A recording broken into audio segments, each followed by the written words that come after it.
नमस्कार दोस्तों, मेरा नाम है विजय कुमार। आप देख रहे हैं कॉमिक्स पिटारा चैनल को। तो चलिए दोस्तों, डायमंड कॉमिक्स में चाचा चौधरी की इस शानदार कॉमिक्स को शुरू करते हैं, जिसका नाम है चाचा चौधरी और रहस्यमय चोर। आप देख सकते हैं इसका कवर पृष्ठ, जो कि कुछ इस तरह का है। तो चलिए इसकी शानदार स्टोरी को शुरू करते हैं। इसकी पहली और शानदार स्टोरी है, जिसका नाम है रहस्यमय चोर। अमेरिका के अंतरिक्ष प्रोग्राम के डायरेक्टर रिचर्ड जॉनसन चाचा चौधरी के पास बैठे हैं। कहिए जॉनसन साहब, मैं क्या सेवा कर सकता हूं आपकी? कुछ दिनों से हमारे अंतरिक्ष प्रोग्राम केंद्र से कुछ महत्वपूर्ण कागज गायब हो रहे हैं। वहां पर हमारी सुरक्षा और निगरानी का इतना सख्त प्रबंध है कि कोई भी हमारी निगाह से बचकर नहीं जा सकता। फिर भी कागज गायब हो रहे हैं। अमेरिकी गुप्तचर विभाग तो विश्व प्रसिद्ध है, ये काम उसे क्यों नहीं सौंपते? ये काम पहले उसे ही सौंपा था, पर गुप्तचर विभाग असफल रहा। तभी मैं आपके पास आया हूं। महत्वपूर्ण कागजात कौन ले जाता है, ये आप जैसे त्रिबुद्धि का व्यक्ति ही पता लगा सकता है। अच्छी बात है, मैं भी चलता हूं आपके साथ। अमेरिकन सरकार का एक जैम्बो जेट चाचा चौधरी को लेकर रवाना हो जाता है। अमेरिका का अंतरिक्ष प्रोग्राम केंद्र। आइए मिस्टर चौधरी, हम आपको कड़ी सुरक्षा के प्रबंध दिखाएं। हर कमरे की छत पर कई ऑटोमेटिक कैमरे लगे हैं, जो हर सेकेंड हर आने जाने वालों की फोटो लेते रहते हैं। हर कमरे में ऐसी कई मशीन लगी है, जो आने जाने वालों पर इतनी कड़ी निगरानी रखती है कि कोई सुई तक छिपाकर बाहर नहीं ले जा सकता। देखो, वो आदमी बाहर जा रहा है। ये मशीन अभी उस पर पारदर्शक किरणें फेंकेंगी। देखा, किरणें उसके वस्त्रों को पार कर गई। यदि उसके पास कोई चीज छिपी होती तो हमें पता चल जाता।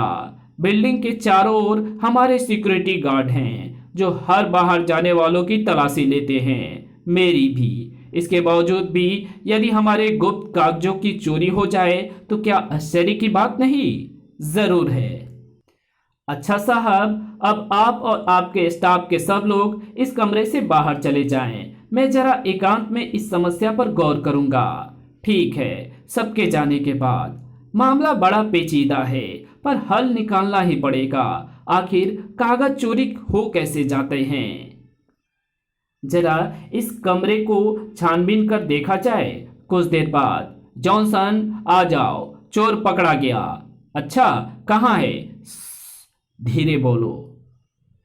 ये रहा चोर और तुम्हारे कागजात। मुझे अफसोस है, ये आपके कागजों को कुतर चुका है। यही आपके कागज उठाकर अपने बिल में ले जाया करता था। कोई बात नहीं, उन कागजों की नकलें हमारे पास हैं। हमें डर था कि कागज दुश्मनों के हाथ तो नहीं लग रहे। धन्यवाद मिस्टर चाचा चौधरी। तो चलिए इसकी अगली स्टोरी शुरू करते हैं, जिसका नाम है मस्त हाथी। चाचा चौधरी ने एक बार अपने खेत में गन्ने बोए। फसल भरपूर हुई। परिवार ने खूब गन्ने चूसे, पड़ोसियों को भी गन्ने बांटे। फिर भी काफी गन्ने बचे रहे। चाचा इन्हें ठिकाने लगाने के लिए निकल पड़ा। चाचा जी, इतने गन्ने उठाए कहाँ जा रहे हो? शहर में एक सर्कस आई है। हाथियों को तो गन्ने बहुत पसंद है। सर्कस वाले अपने हाथियों को खिलाने के लिए मेरे सारे गन्ने खरीद लेंगे। चाचा जी, फ्री पास भी लाना। दो नहीं 3। तेरी चाची को भी सर्कस दिखानी है। शहर की सर्कस में खेल शुरू है। वाह, बढ़िया।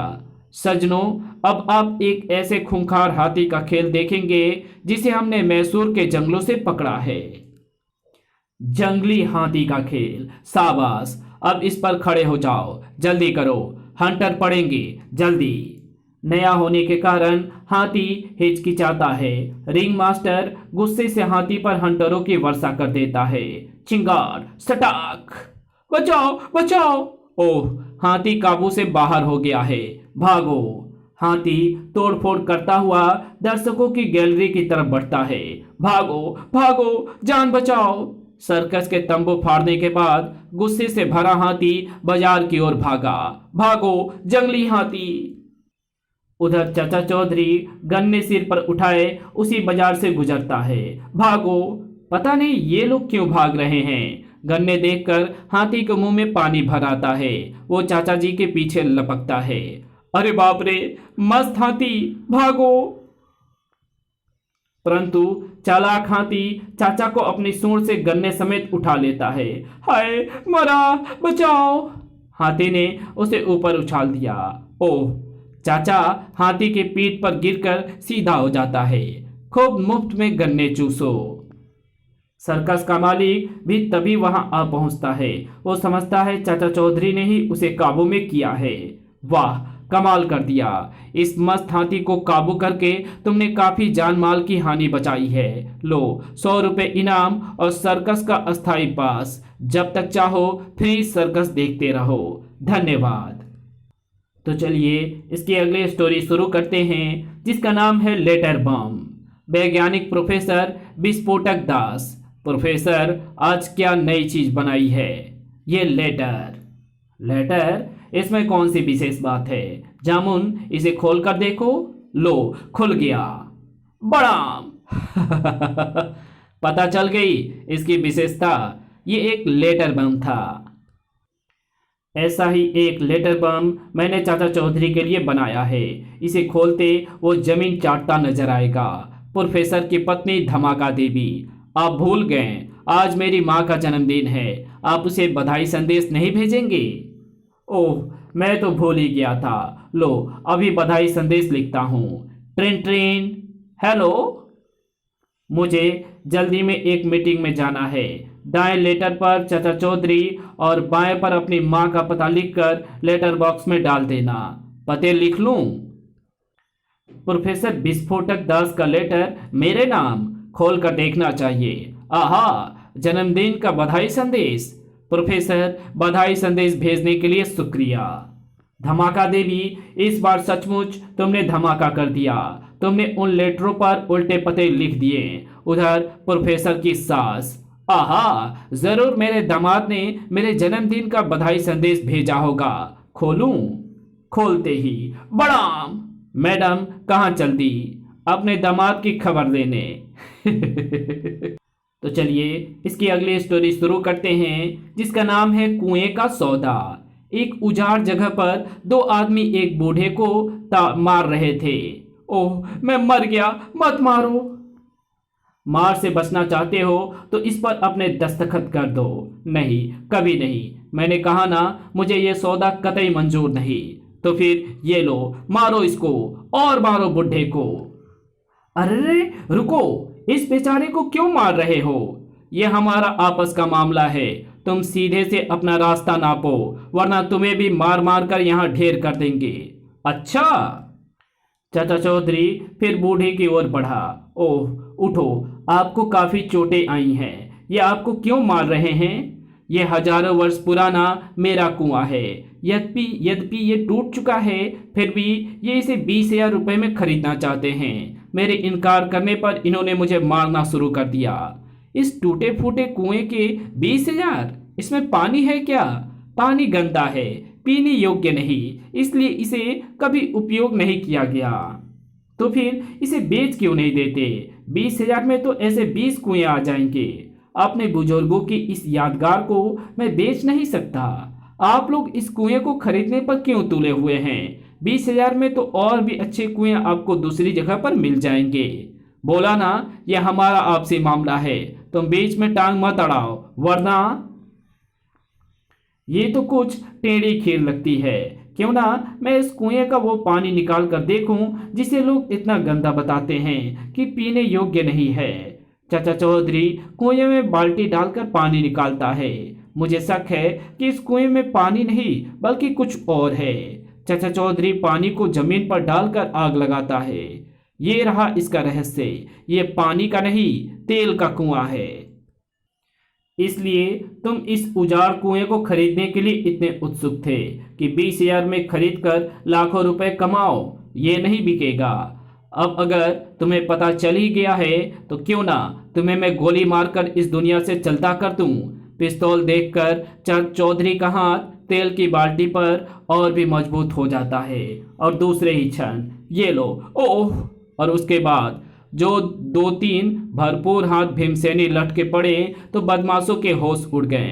हाय मैं मरा। दोनों भाग गए। सुनो, ये पानी का नहीं तेल का कुआं है। सदियों तक बेकार पड़े रहने के कारण किसी का ध्यान इधर नहीं गया। यह हमारी राष्ट्रीय संपत्ति है, इसलिए इसे सरकार को सौंप दो। अच्छी बात है। तो चलिए इसकी अगली स्टोरी शुरू करते हैं, जिसका नाम है जेब कतरा। कहिए थानेदार साहब, सवेरे सवेरे कैसे तकलीफ की? चौधरी, मैं तुम्हारे पास एक जरूरी काम से आया हूँ। कुछ दिनों से मेरे इलाके में एक बड़ा होशियार जेब कतरा सक्रिय है। पहले एक कप चाय, फिर आगे का हाल सुनेंगे। हाँ, तो मैं कह रहा था कि वो चालाक जेब कतरा सैकड़ों लोगों की जेब पर हाथ साफ कर चुका है। वो इतना सिद्धस्त है कि लोगों की जेबें इतनी सफाई से साफ करता है कि किसी को पता ही नहीं चलता। उधर से सुप्रिंटेंडेंट साहब ने ऑर्डर भेजे हैं कि यदि उस जेब कतरे को एक सप्ताह में ना पकड़ा तो वो मुझे नौकरी से निकाल देंगे। अच्छा, फिर क्या हुआ?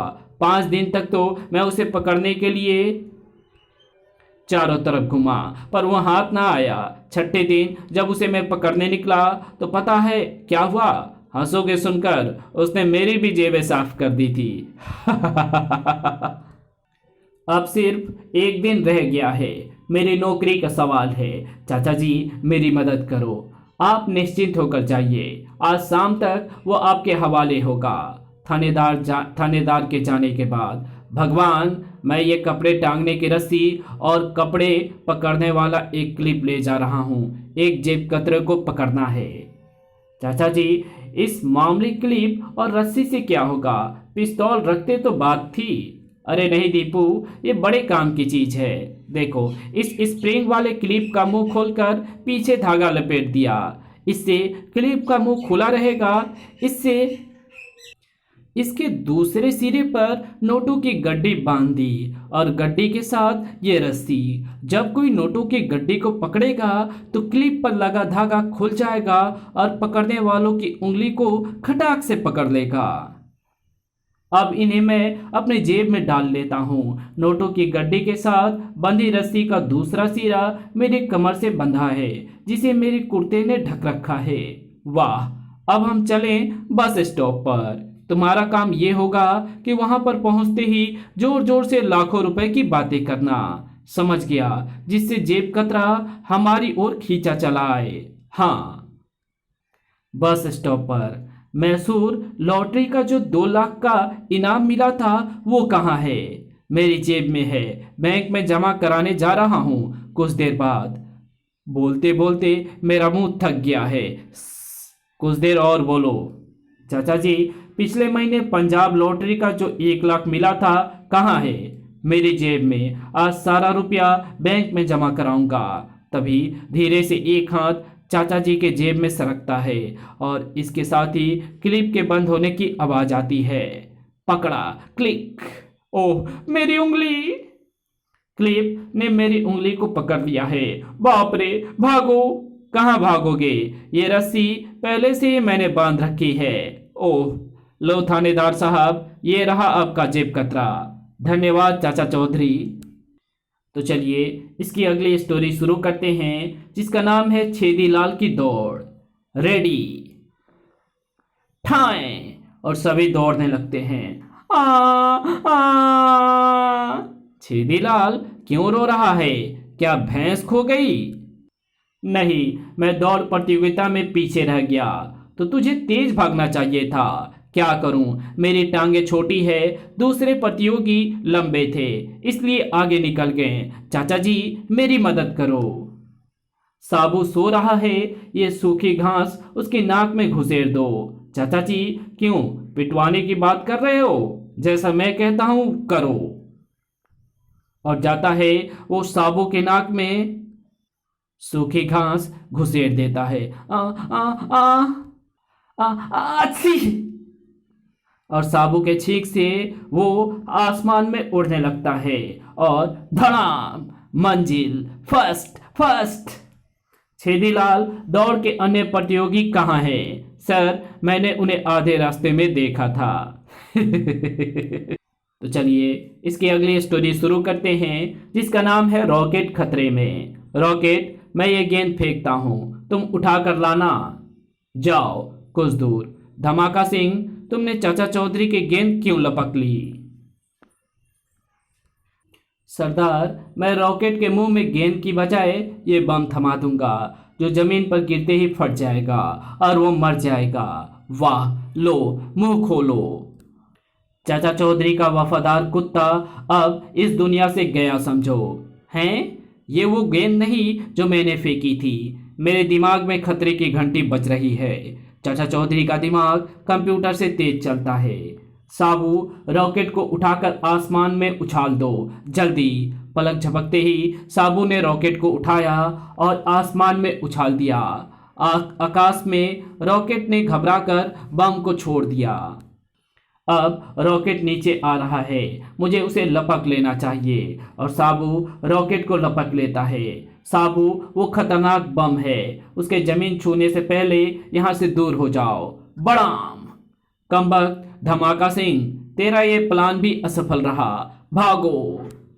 तो चलिए इसकी अगली स्टोरी शुरू करते हैं, जिसका नाम है साबू का गरम सूट। एक दिन साबू ने चाचा चौधरी से कहा, चाचा जी अब सर्दी आ गई है, मुझे ठंड लगती है, एक गरम सूट सिलवा दीजिए। मैं आपसे कितने दिनों से कह रही हूँ उसे कपड़े सिलवा दो, पर आप सुनते ही नहीं। अच्छा भाई, बाजार जाकर तेरा गरम सूट का इंतजाम करता हूँ। मास्टर कैंचीराम, एक आदमी के सूट में कितना कपड़ा लगेगा? यही कोई 3.25 मीटर। आगे बाजार में जाकर कहो, चाचा जी क्या चाहिए आपको?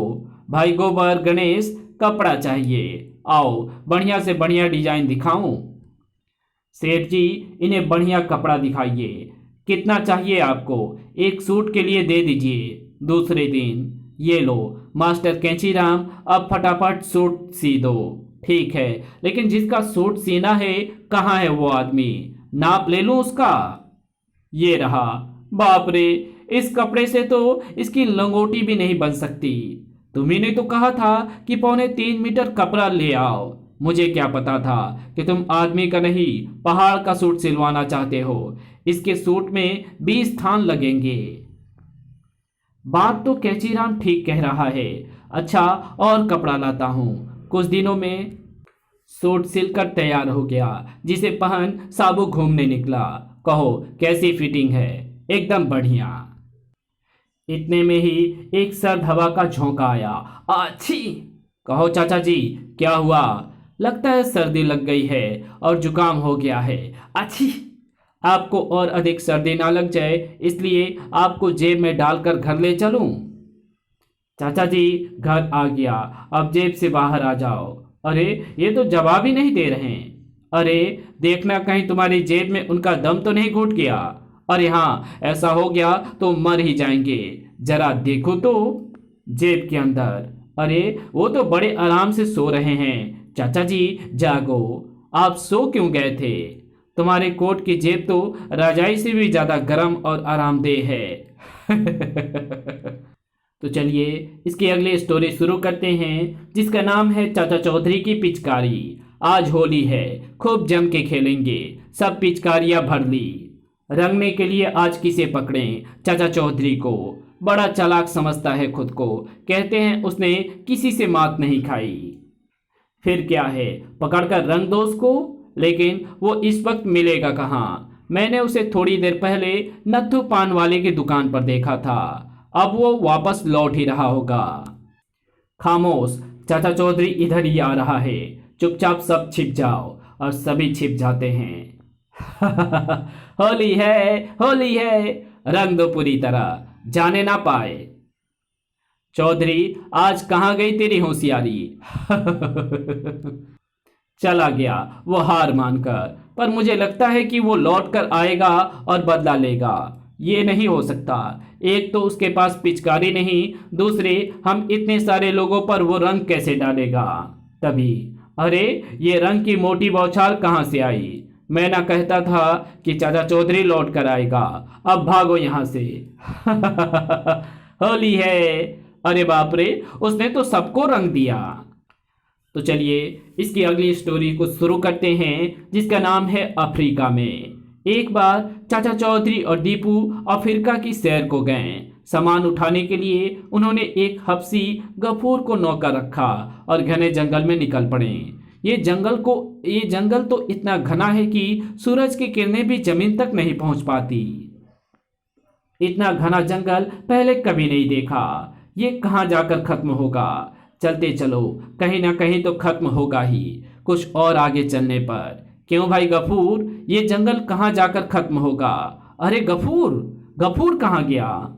वापस पीछे की तरफ आओ, वो कहीं रास्ते में अटक गया होगा। चौधरी बचाओ, अजगर मुझे निगल जाएगा। चाचा चौधरी निशाना बांधकर एक साथ कई फायर करता है। अजगर मर जाता है, गफूर उसकी लपेट से छूट जाता है। धन्यवाद चौधरी। कुछ दूर और चलने पर मैं आपके साथ और आगे नहीं जाऊंगा। आगे दो आदमखोर भाई रहते हैं जो आदमी को मारकर खा जाते हैं। मैं वापस जा रहा हूँ। अच्छा भाई गफूर, दीपू, हम तो जरूर आगे जाएंगे, लेकिन होशियार रहना।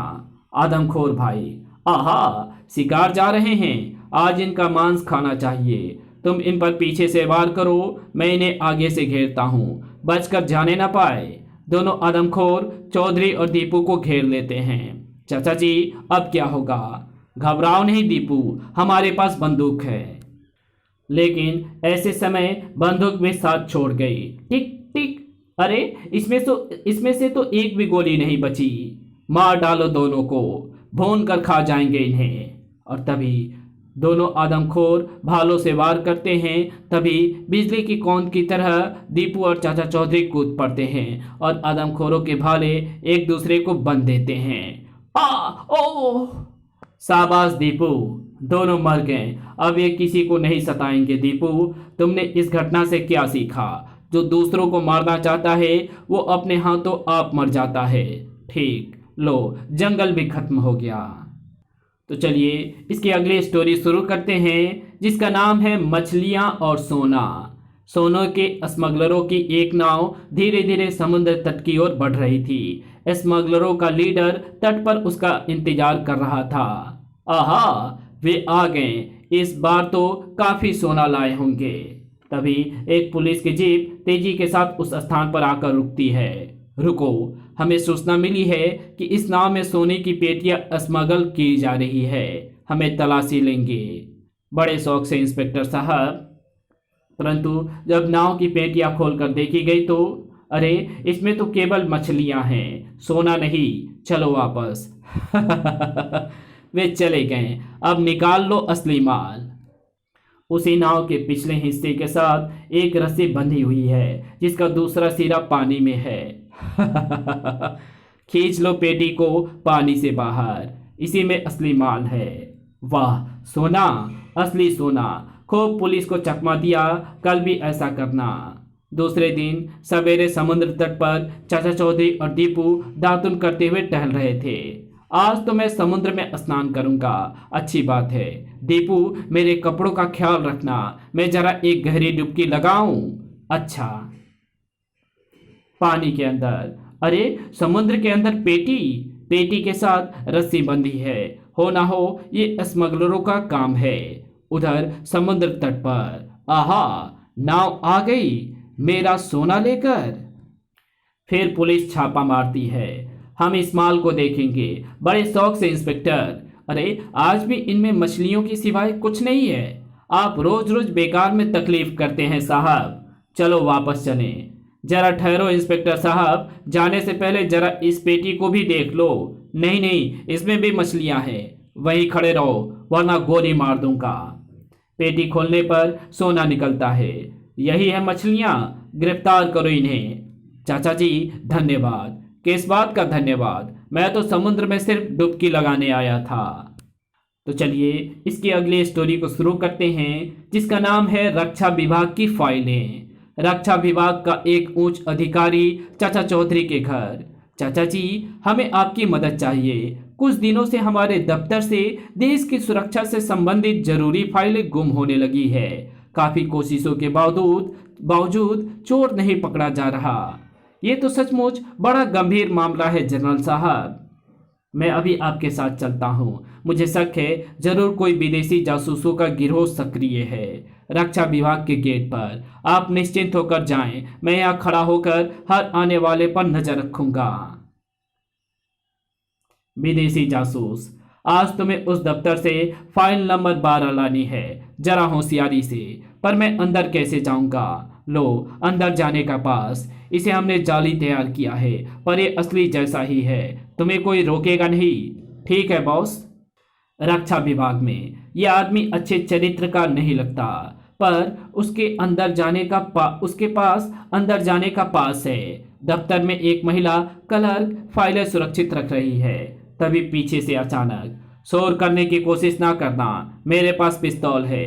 अलमारी की चाबी निकालो। हाँ, यही है वो फाइल। पर इतनी बड़ी फाइल कहाँ छुपाकर बाहर ले जाऊं? संतरी देख लेगा। क्यों ना इस महिला की साड़ी पहन लूं? साड़ी में छिप भी जाएगी। वो महिला कलर की साड़ी पहन लेता है, उसे अपने कपड़े पहना देता है।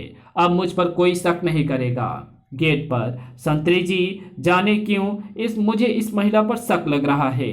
अरे, तुम तो यूं ही शक्की हो। अपने पति को खाना देकर जा रही होगी। हैं? साड़ी के नीचे बूट? तब तो जरूर कुछ गड़बड़ है। देवी जी, जरा ठहरिए, मुझे आपकी तलाशी लेनी है। किसी शरीफ औरत को तंग करते तुम्हें शर्म नहीं आती? कुछ भी हो, आपको तलाशी देनी ही होगी। नहीं जाने दोगे तो ये लो, ठाएं।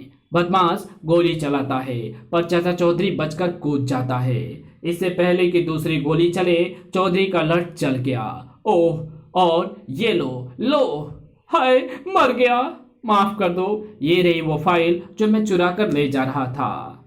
उस महिला को खोलो और उसे उसके कपड़े वापस करो। जनरल भी आ जाता है।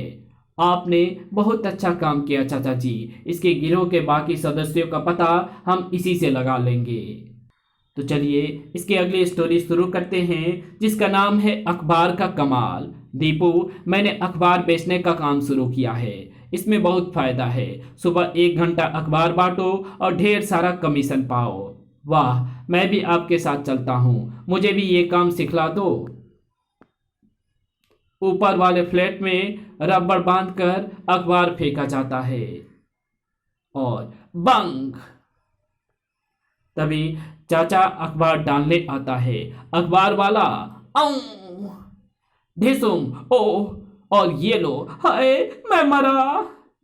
शोरगुल सुनकर चाचा चौधरी भी आ जाता है। चाचा चौधरी, तुम्हारे अखबार ने आज बचा दिया। लो इनाम 100 रुपए। पहले इसको कोतवाली पहुंचाऊं, फिर लूंगा इनाम। तो चलिए इसकी अगली स्टोरी शुरू करते हैं, जिसका नाम है डाकू गीदड़ सिंह। एक दिन चाचा चौधरी ढेर सारे पटाखे ले आए। देख दीपू, मैं तेरे लिए क्या लाया। वाह चाचा जी, इतनी सारी आतिशबाजी, क्या क्या है इसमें?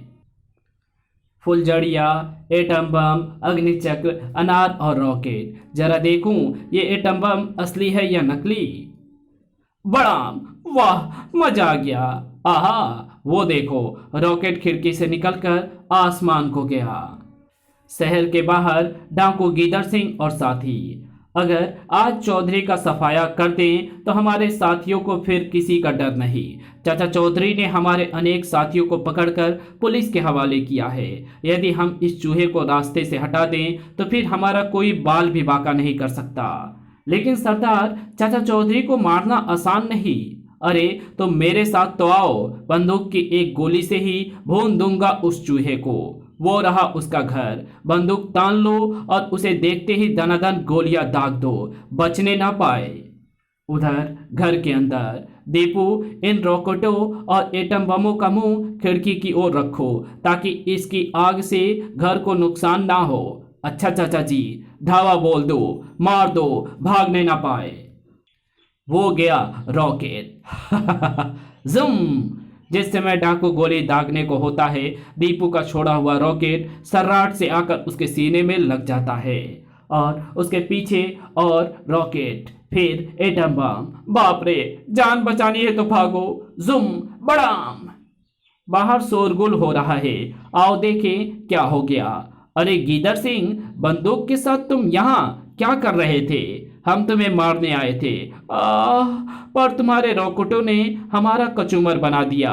जल्दी से किसी पास के अस्पताल में ले चलो। हाय, मरा।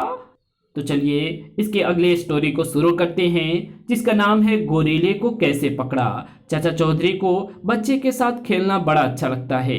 एक दिन, चाचा जी मुझे पकड़ कर दिखाओ। अरे दीपू, तुम तो बहुत तेज दौड़ते हो। तभी अचानक, ओह चाचा जी मुझे बचाओ। दीपू, मेरी इस पगड़ी को पकड़ लो, मैं तुम्हें ऊपर खींचता हूँ। दीपू पगड़ी के सहारे ऊपर आ जाता है। ये सूखा हुआ कुआं था। गांव वालों ने इसे घास फूस से ढक दिया। वे उस सूखे हुए कुएं पर फिर घास फूस डालकर उसे पहले जैसा ढक देते हैं और चले जाते हैं। और रास्ते में, दीपू बचो, वृक्ष उखड़कर तुम्हारे ऊपर गिर रहा है। और उस वृक्ष के पीछे से अरे बाप रे, इतना बड़ा गोरिल्ला तो मैंने पहले कभी नहीं देखा। चाचा जी भागो, वरना वो हमें मार डालेगा। ठहरो दीपू, अगर खूंखार गोरिल्ला गांव की तरफ निकल गया तो गांव में आतंक मचा देगा, लोगों को कुचल देगा, उनके घरों को तहस नहस कर देगा। इसलिए इसको यही रोकना चाहिए, चाहे हमारी जान ही क्यों ना चली जाए। चाचा चौधरी ने एक पत्थर उठाकर गोरीले पर दे मारता है। बौखलाकर गोरीला चाचा चौधरी एवं दीपू की ओर भागता है। भागो, वो हमारे पीछे आ रहा है। चाचा जी, वो हमारे बहुत पास आ गया है। जल्द ही वो हमें पकड़कर हमारी चटनी बना देगा। चाचा चौधरी गोरीले को जानबूझकर सूखे कुएं की तरफ ले जाता है। दीपू घबरा मत, मैं अभी उसे फांस लेता हूँ। और दूसरे ही क्षण गिर गया वो इस कुएं में। अब वो कुछ भी कर ले, अपने आप ऊपर नहीं आ सकता। खबर सुनकर चिड़ियाघर का डायरेक्टर आता है और गोरेले को निकालकर पिंजरे में बंद कर देता है। हमारे चिड़ियाघर में बच्चे इसे देखकर बड़े खुश होंगे। तो चलिए इसके अगले स्टोरी को शुरू करते हैं, जिसका नाम है निराश युवक। कहो भाई साबू, क्या हाल है तुम्हारा? ठीक हूँ मेरे आका। अच्छी बात है, अब तुम जा सकते हो। और साबू चिराग में विलीन हो जाता है। अच्छा दीपू, मैं जरा बाजार जा रहा हूँ, तुम यहीं पर रहो। अच्छा। चाचा चौधरी बाजार में घूम रहा होता है। तभी बचाओ बचाओ बचाओ, क्या हुआ? वो देखो, वो नौजवान खुदकुशी करना चाहता है। फायर ब्रिगेड को फोन करो, वे लंबी सीढ़ी से उसे उतार देंगे। खबरदार, अगर कोई फायर ब्रिगेड को फोन करने गया तो मैं फौरन कूद कर जान दे दूंगा। मामला बड़ा पेचीदा लगता है, जल्दी कुछ करना चाहिए। चाचा चौधरी चुपचाप चिराग को रगड़ता है और साबू प्रकट हो जाता है। क्या हुक्म है? साबू, तुझे जल्दी उस नौजवान को बचाना है। तुम मुझे नहीं बचा सकते। तुम अगर दाईं तरफ खड़े हो तो मैं बाईं तरफ से कूद जाऊंगा। नौजवान जब बाईं तरफ को भागता है तो साबू अपना दूसरा हाथ उधर कर देता है और तब एकाएक, ओह छोड़ दो मुझे। नौजवान सड़क पर सुरक्षित लाकर खड़ा कर दिया जाता है। बरखुरदार, अब बताओ तुम खुदकुशी क्यों करना चाहते थे? ओह, मैं 10वीं में फेल हो गया था, इसलिए जीना नहीं चाहता था। धत तेरी की, बस इतनी सी बात। अरे इस साल दिल लगाकर पढ़ो और अगली बार फर्स्ट डिवीजन से पास हो जाओ। तो चलिए इसके अगले स्टोरी को शुरू करते हैं, जिसका नाम है अद्भुत चित्रकारी। चाचा जी, उसने मेरी नाक काट कर अपने पास रख ली और मेरे दोनों कान। अरे भाई, किसने? शहर में एक जापानी चित्रकार आसी तोबा आया हुआ है। वो शर्त लगाता है कि जो भी उससे अच्छा चित्र बनाएगा उसे वो अपनी नाक या कान काट कर दे देगा, नहीं तो वो अपने प्रतिद्वंदी की नाक कान ले लेगा। इस तरह वो अब तक सैकड़ों नवयुवकों के नाक और कान काट चुका है। अच्छा ये बात है, आओ मेरे साथ, मैं भी जरा देखूं उसे। आसी तोबा, जापानी चित्रकार अपने कमरे में। अरे भाई, तू क्यों भोले भाले लोगों के नाक कान काटता फिरता है? ये लोग शर्त हार गए सो नाक कान खो बैठे, तुम भी मुकाबला कर लो। अगर जीत गए तो तुम्हें हमारी नाक कान मिल जाएगी और हम यहाँ से चले जाएंगे। ठीक है, लेकिन हमारे चित्रों को परखने के लिए जज कहाँ है? वो इधर ही है। जज आ जाता है। एक बात और है, चूंकि मैं छोटा मोटा चित्रकार नहीं, अतः मुझे चित्र बनाने के लिए एक बहुत बड़ा कैनवस चाहिए। तुम दोनों को पेंटिंग बनाने के लिए ये दो आमने सामने की दीवार दी जाती है। तुम्हें इन दीवारों पर 7 दिन के अंदर अपने अपने चित्र पूरे करने हैं। प्रतियोगिता शुरू होती है। बीच में एक एक पर्दा डाल दिया जाता है ताकि कोई दूसरे का चित्र ना देख सके। उधर चाचा चौधरी पेंटिंग बनाने की बजाय बाजार में घूम फिर कर अपना समय काटता है। 6 दिन बाद, अरे तुमने अभी तक अपना चित्र शुरू नहीं किया। मैं कोई मामूली चित्रकार नहीं, 7वें दिन ही अपना चित्र पूरा कर लूंगा। 7वें दिन दोनों दीवारों के बीच का पर्दा हटता है। अरे ये दोनों चित्र तो बिल्कुल एक जैसे हैं, अब फैसला कैसे करूं? ठीक है, दोनों चित्र एक जैसे हैं, लेकिन चूंकि चाचा चौधरी ने अपना चित्र 7 दिन के बजाय सिर्फ 1 दिन में बनाया है, इसलिए वो जीत गया। चौधरी, ये लो चाकू और काट लो हमारी नाक। मैं तुम्हारी नाक नहीं काटूंगा, क्योंकि जापानियों की नाक वैसे ही छोटी होती है। मैं उसे काट कर क्या करूंगा? इतना वचन दो कि आगे से किसी के नाक कान नहीं काटोगे। हम वचन देता है। बाद में, परंतु चाचा जी, आपने इतना अच्छा चित्र बना कैसे लिया? चित्रकारी तो आपको आती नहीं। कौन सा चित्र? मैंने कोई चित्र वित्र नहीं बनाया। मैंने तो सिर्फ उस दीवार जितना बड़ा एक आईना लाकर वहां फिट कर दिया। जो भी चित्र जापानी चित्रकार बनाता, वो सामने के आईने में दिखाई देना ही था। तो चलिए इसकी अगली स्टोरी को शुरू करते हैं, जिसका नाम है फिरौती का पैसा। एक दिन दीपू बड़े मजे से खेल रहा होता है कि ये बच्चा अकेला खेल रहा है, क्यों ना हम इसे उठाकर ले जाएं और इसके घर वालों से मोटी रकम बटोरें। फुर्ती से पीछे से आकर दोनों डाकू बेखबर दीपू को एक चादर में दबोच लेते हैं। आहो, पकड़ा गया, आवाज ना निकलने पाए। मम्मा! दीपू को गठरी में बांधकर डाकू जंगल की ओर दौड़ते हैं। अगले दिन चाचा चौधरी के पास डाकुओं की चिट्ठी आती है।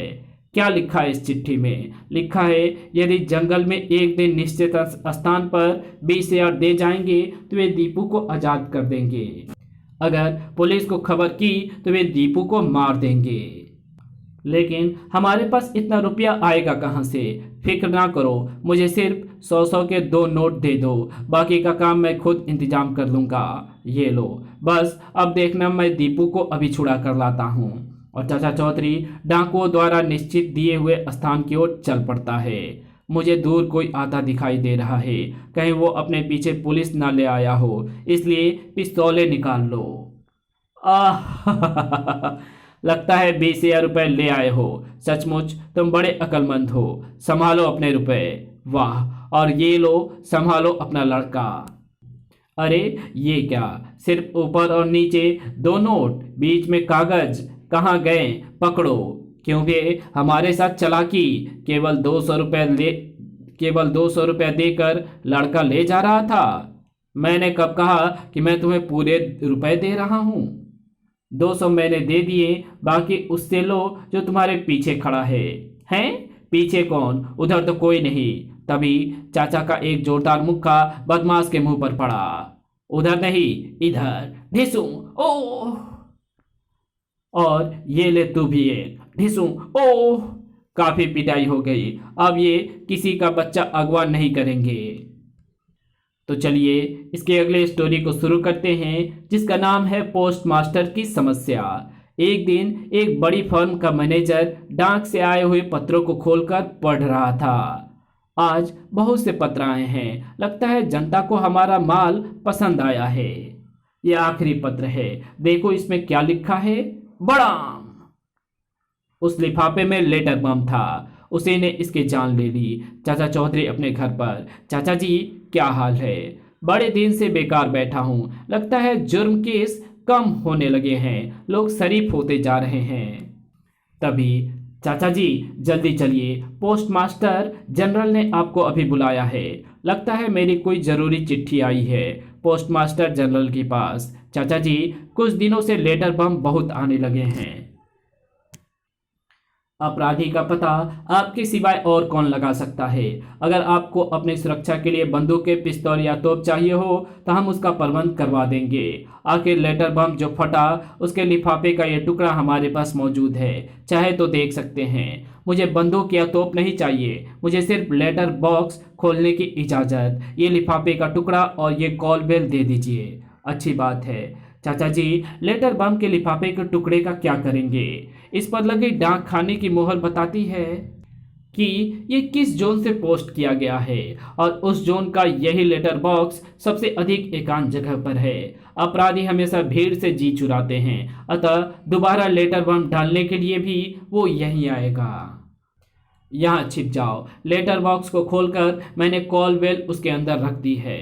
तभी टन, यही है वो लेटर बम डालने वाला, पकड़ो इसे। इससे पहले कि तुम किसी को बुलाओ, मैं तुम्हारा गला दबाकर तुम्हें खत्म कर देता हूँ।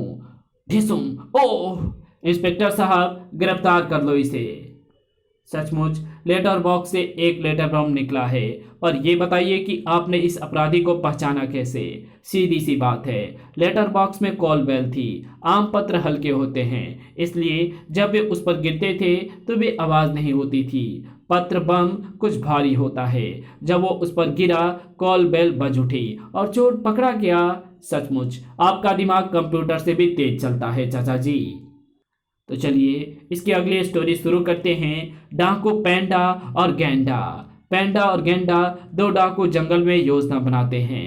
सरदार, ये सुनसान जगह यात्रियों को लूटने के लिए बहुत उपयुक्त है। मेरा पिस्तौल भी तैयार है। लगता है वो सामने कोई आ रहा है। तैयार हो जाओ। तुम्हारे पास जितना भी जेवर और पैसा है चुपचाप निकाल कर जमीन पर रख दो।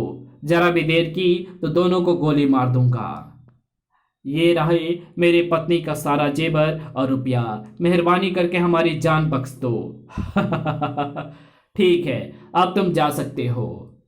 चाचा चौधरी किसी काम से उधर से गुजरता है। रात होने से पहले मुझे अगले गांव में पहुंचना है।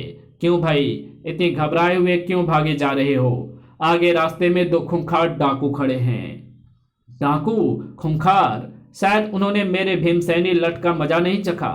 अभी देखता हूं उनको। सरदार गेंडा, वो देखो एक और शिकार आ रहा है।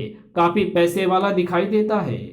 फिक्र मत करो, मेरी पिस्तौल में 6 गोलियां भरी हैं। सीधी तरह अगर उसने जेबें उलट दी तो ठीक है, नहीं तो क्यों बे चूहे, किधर बढ़ता चला आ रहा है? रख दे निकाल कर जो कुछ भी तेरे जेब में है, नहीं तो ये पिस्तौल देखा है ना, अभी निकालता हूं। ये लो ताड़। ओह! कोई बात नहीं सरदार गेंडा, मैं इस छुरे से इस चूहे के टुकड़े टुकड़े कर देता हूं। ढिसुम, आ हाय! जिन राहगीरों का माल तुमने लूटा है वो वापस करो। अभी करते हैं। जेवर और रुपए वापस कर दिए जाते हैं। धन्यवाद चाचा जी, पर वे डाकू कहाँ हैं? जेल की हवा खा रहे हैं। अच्छे काम का नतीजा अच्छा और बुरे का बुरा होता है। इसी के साथ ये कॉमिक्स यहीं पे समाप्त होती है। तो आपको ये वीडियो कैसी लगी? वीडियो अगर आपको अच्छी लगी तो इस वीडियो को लाइक शेयर कमेंट जरूर कर देना। चैनल पे नए हो तो चैनल को सब्सक्राइब कर बेल आइकन को जरूर प्रेस कर देना और जहां इस वीडियो की जरूरत हो वहां इसे शेयर जरूर कर देना। Thanks for watching my videos.